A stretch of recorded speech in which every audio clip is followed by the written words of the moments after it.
From KUNC and the NPR network, this is In the NoCo. I'm Erin O'Toole. Before we get started today, just a note that this episode will discuss suicidal ideation and depression. You might want to listen to something else if you're not in a good space to hear about those topics. Drew Petersen's career has been marked by extremes. As a professional skier, the Silverthorne native made a living carving turns on some of the toughest terrain in the world. But in recent years, he has spoken openly and made 2 films about a different part of his life, his struggle with severe depression and mental health, which dates back to his childhood. In his new film called Feel It All, Drew takes on another daunting challenge, running the Leadville Trail 100, a 100-mile ultramarathon race in Colorado's high country. Here's a clip. The race itself starts and finishes right in the middle of town. Then it runs out to the base of the Salwatch Range and follows the base of Mount Massive and Mount Elbert, and then over Hope Pass, which is the high point of the race, where you turn around, run the whole thing again. And then it's 100 miles.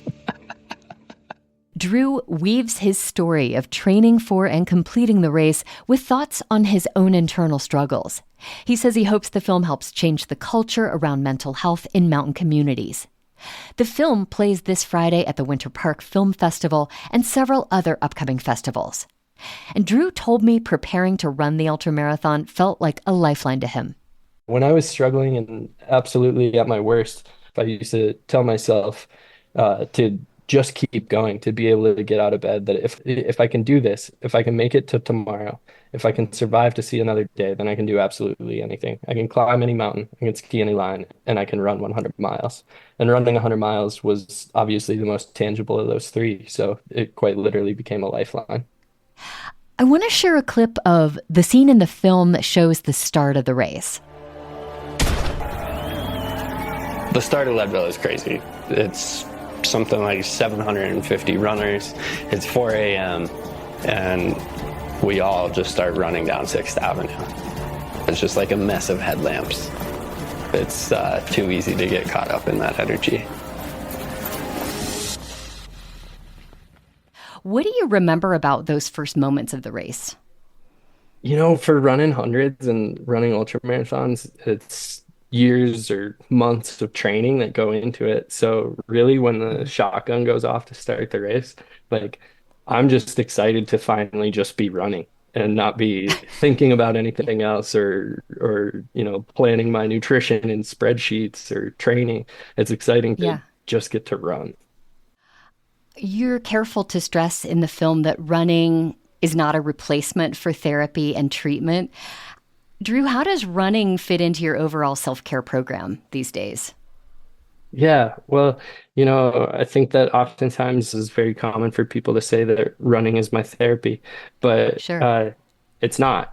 It can be therapeutic, but it's not a replacement for the real thing. And so for me, running just fits in, and physical movement just fits in as one piece of my mental health toolkit. So I take care of myself in a million different ways, tapping into creative outlets, social connection, journaling, gratitude practice, mindfulness meditation. The list goes on. And that's what opens up running, skiing, and physical movement to just be one component of that, and oftentimes just be more fun. And what I'm hearing is I don't have to run a 100-mile marathon to take care of my mental health. No, most definitely not. Drew, you are still a professional skier, and the pressure of doing that has put extra strain on your mental health at times. How has becoming an ultramarathon runner affected the way that you approach pro skiing?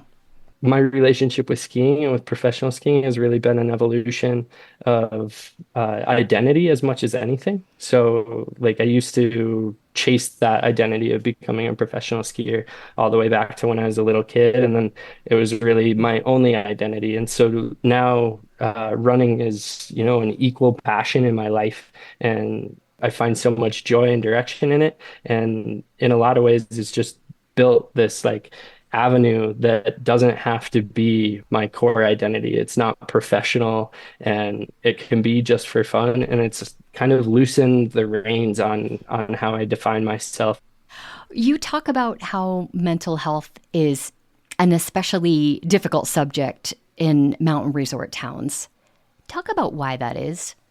There's nothing short of a mental health and suicide crisis happening in mountain towns, in the outdoor community, and especially in the Rocky Mountain West. And it's largely driven by high suicide rates and suicide clusters that are happening in the counties and towns where we have these mountain communities. And that's driven by a lot of different factors.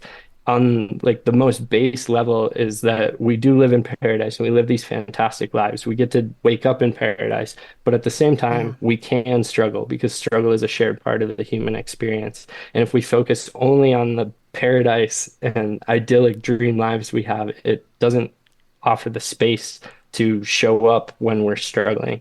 And, that interacts with a lot of different factors. It can be part of the culture to have this good vibes only or toxic positivity kind of mindset. And then on top of that, there's socioeconomic factors like really high economic and wealth disparity. There's housing crisis. There's really seasonal and transient communities, which is really difficult to build deep social connection, especially intergenerational relationships, which are one of the main driving factors for what we see for safe, healthy communities. And on top of that, there's a really core part of our culture of partying really hard. I call it the ski hard, party hard, stay hard mentality. And I've really had to grow and evolve out of that. Well, quickly before we go, you have said you want this film, Feel It All, to help change the culture around mental health in the Rocky Mountain West. What would you like to see happen? Yeah, I grew up in a culture. I was born in a ski town. I was pretty much born on a pair of skis. And I've been celebrated for what I can do sliding down snow on a mountain my entire life.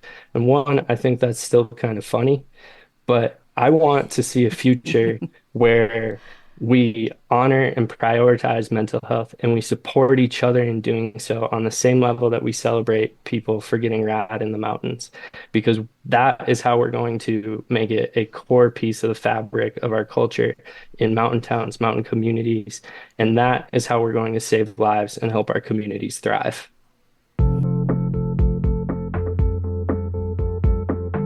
Drew Petersen's new film is Feel It All. It screens Friday at the Winter Park Film Festival, with additional screenings this month at the Villar Performing Arts Center in Beaver Creek and the Breckenridge Film Festival. It's also available on YouTube. Find links in our show notes and at kunc.org. And if you or a friend are struggling with mental health, you can call or text 988 to get some help. And before we go today, we want to share a couple of ways that you can interact with the show. First, there's the In the NoCo newsletter, headlines and updates from the KUNC newsroom delivered to your inbox every week. Just head to kunc.org to subscribe. And if you want to tell the In the NoCo team what's happening in your corner of Colorado, drop us a line. You can send an email or a voice memo to noco@kunc.org. That's NOCO@kunc.org. And that's it for us today on In the NoCo. I'm Erin O'Toole. Thank you so much for listening.